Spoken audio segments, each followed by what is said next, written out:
భాగంగా మహిళలకు ఓటు హక్కు ఇచ్చి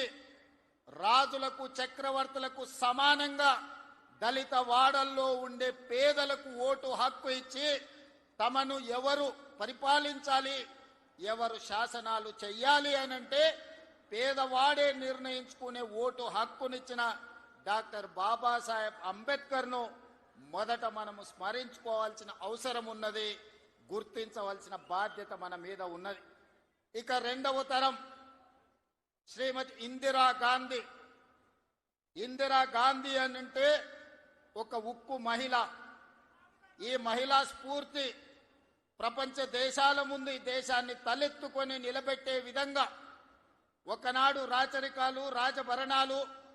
జమీందారులు, జాగీర్దారులు, భూస్వాముల చేతుల్లో లక్షలాది కోట్లాది ఎకరాల భూములు ఉన్నప్పుడు అధికారం వాళ్ళ చేతుల్లోనే ఆయుధమై పేదలను హింసిస్తున్నప్పుడు ఈ దేశ ప్రధానమంత్రిగా బాధ్యత చేపట్టిన శ్రీమతి ఇందిరాగాంధీ గారు రాజభరణాలను రద్దు చేయడమే కాదు, భూస్వాముల దగ్గర, జమీందారుల దగ్గర ఉన్న కోట్లాది ఎకరాల భూములను ఆనాడు ఈ ప్రాంతంలో నిరంకుశ నిజాం సర్కార్కు వ్యతిరేకంగా సాయుధ రైతాంగ పోరాటం చేసి భూమి కోసం, భుక్తి కోసం, విముక్తి కోసం యుద్ధమే చేసిన పేదల కోసం భూ సంస్కరణలు తీసుకొచ్చి భూమి రాజుల దగ్గర ఉన్న, భూస్వాముల దగ్గర ఉన్న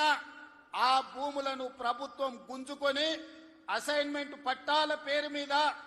లక్షలాది ఎకరాలను దళితులకు, గిరిజనులకు, ఆదివాసీలకు పంచిపెట్టి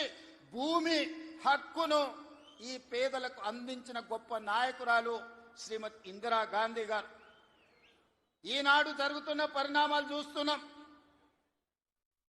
యుద్ధాలు చూస్తున్నాం, యుద్ధాలలో భారత ప్రధానమంత్రుల లొంగుబాటును చూస్తున్నాం. కానీ 1971లో ఇండియా పాకిస్తాన్ యుద్ధం జరిగినప్పుడు యుద్ధంలో పాకిస్తాన్ను ఓడగొట్టి బంగ్లాదేశ్ను విడగొట్టి అమెరికా ప్రెసిడెంట్ను భారత రాజకీయాలలో మీరు కలగజేసుకోకండి,